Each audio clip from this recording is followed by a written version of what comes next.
et bienvenue dans le laboratoire d'On n'est pas dans la panade. Que vous les appeliez pain au chocolat ou bien chocolatine, à vrai dire peu importe, la recette c'est la même. Voyons voir ensemble comment réaliser cette pâte à pain au chocolat. Il nous faut bien sûr des ingrédients. Le plus important c'est la farine. 500 g de farine T45, une farine qui a un petit peu de force. 10 g de sel, il nous faudra également du beurre à 2 reprises. Dans la pâte, il nous faudra mettre 100 g de beurre, du beurre à 92% de matière grasse. Il faudra également 60 g de sucre semoule, du sucre en poudre, de la levure fraîche de boulanger, 30 g. Il nous faudra également du lait demi-écrémé, 230 g. Et mettez aussi de côté 250 g de beurre mou pour le tourage qui se passera en deuxième partie de recette. Allez, à l'issue de cette pesée, on va attaquer la recette. Tous nos ingrédients sont dans ce récipient et fait pour s'adapter à un batteur électrique. Évidemment, si vous n'en avez pas, vous pouvez aussi opter pour un saladier dans lequel vous allez à la main mélanger tous vos ingrédients. On va pendant une petite minute phraser nos ingrédients, c'est-à-dire vaguement les mélanger. Et puis ensuite, les choses sérieuses commencent. On augmente la vitesse du batteur, vitesse 4, et on va laisser battre comme ça pendant une petite dizaine de minutes. 10 minutes, ça passe vite en vidéo. Voilà, notre pâton est prêt. Il s'agit maintenant, après avoir enlevé le crochet, de le recouvrir de film cellophane et le laisser au frigo pendant une petite demi-heure pour que la pâte se repose. Bonne nuit la pâte. Profitons de ce temps de repos au frigo pour le pâton pour préparer le beurre de tourage. Il suffit de prendre une plaquette de beurre à 82% de matière grasse, et nous allons l'aplatir comme ceci, pour commencer donc à la main, et puis ensuite vous insérez votre beurre entre deux feuilles de cuisson, puis avec ce magnifique rouleau à pâtisserie, eh bien vous allez taper, aussi rapidement que moi si vous pouvez, pour pouvoir obtenir une plaquette de beurre bien aplatie, bien étalée.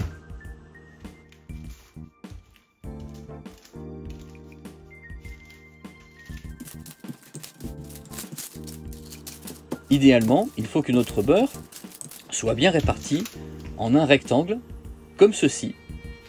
Et pour gagner en facilité de manipulation, n'hésitez pas à placer votre beurre de tourage au congélateur quelques minutes. Reprenons notre pâton qui a eu le temps de se raffermir un peu au frigo, mais aussi d'un petit peu lever. On va décuver notre pâton sur une surface légèrement fleurée de farine.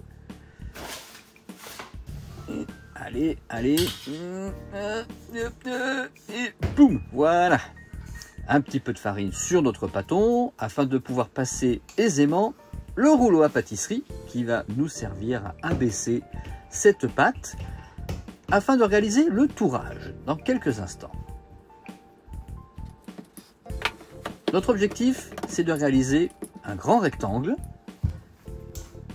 Ce rectangle doit faire 2 fois la taille du bloc de beurre de tourage que nous avons laissé il y a quelques minutes au réfrigérateur.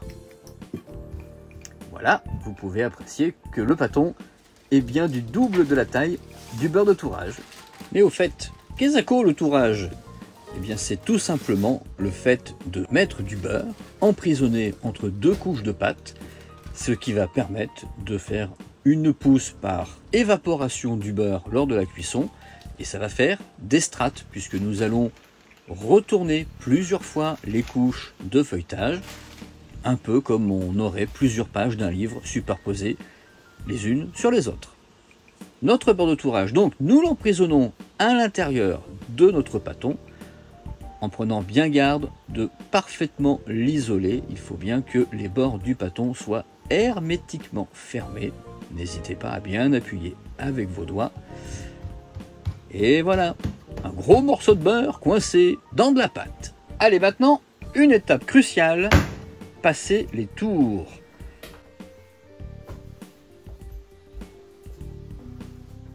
Nous allons, pour pouvoir réaliser un beau feuilletage avec cette pâte levée feuilletée, devoir à nouveau étaler notre pâton en un magnifique rectangle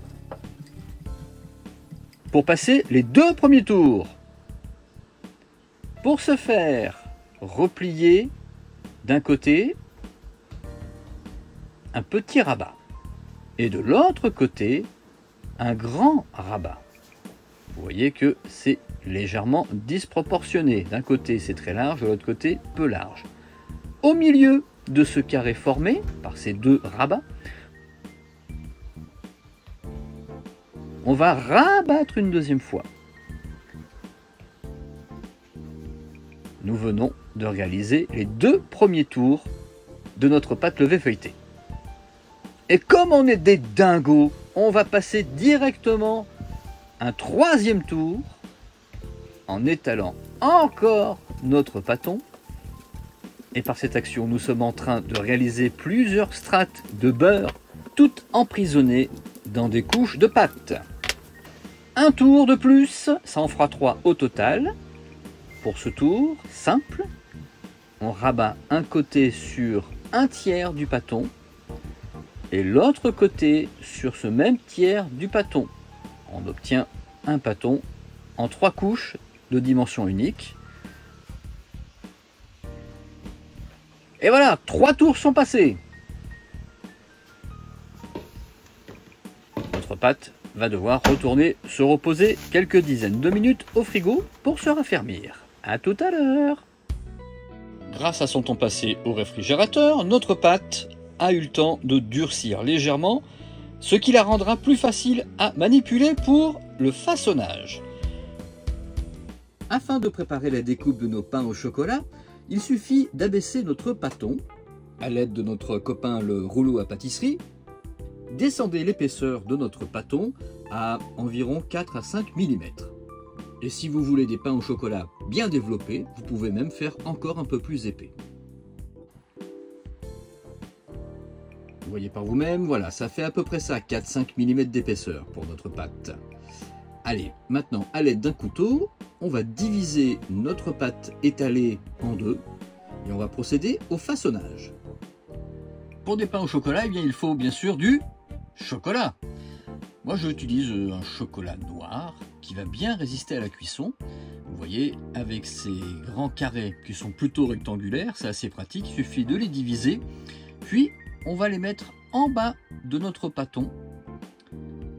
Là, je les ai mis par deux, ce qui va permettre de définir la largeur des lamelles, des laits de pâton qui vont permettre de réaliser un enroulage.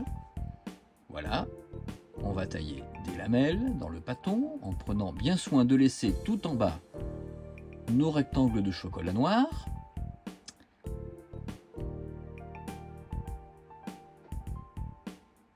Allez, encore, voilà, c'est fait.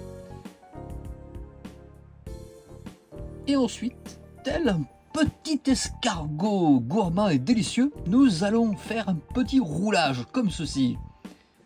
Voilà, boum, petit escargot.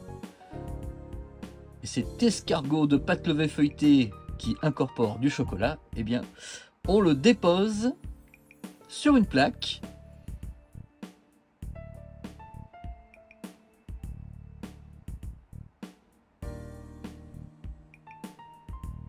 Avec la quantité du demi-pâton, on va pouvoir réaliser 6 pains au chocolat.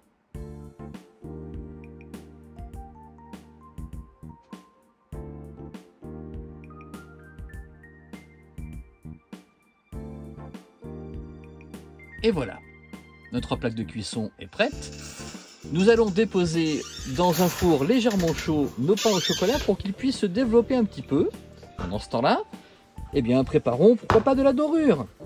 La dorure, je le rappelle, c'est du jaune d'œuf, un petit peu d'eau mélangée, avec pourquoi pas aussi un petit peu de sucre. 20 minutes après, nos pains au chocolat ont légèrement développé. On va passer dessus délicatement au pinceau de la dorure. Voilà, allez hop, je passe un peu l'accélérateur. Boum, boum, boum, hop, hop, hop, hop, hop, hop. On met à chauffer notre four à 200 degrés. Et une fois que le four est arrivé à la bonne température, on glisse dedans les pains au chocolat. En une quinzaine de minutes, ils vont merveilleusement développer. Le feuilletage va opérer sa magie. Voilà, des pains au chocolat bien développés, bien dodus, bien dorés. Oh, les belles chocolatines que voilà. Pain au chocolat. Spécialité viennoise avec un peu de chocolat dedans. Bon, vous les appelez comme vous voulez. Hein. Ce qui compte, surtout, c'est de les manger. Allez, à bientôt pour une nouvelle recette dans On n'est pas dans la panade.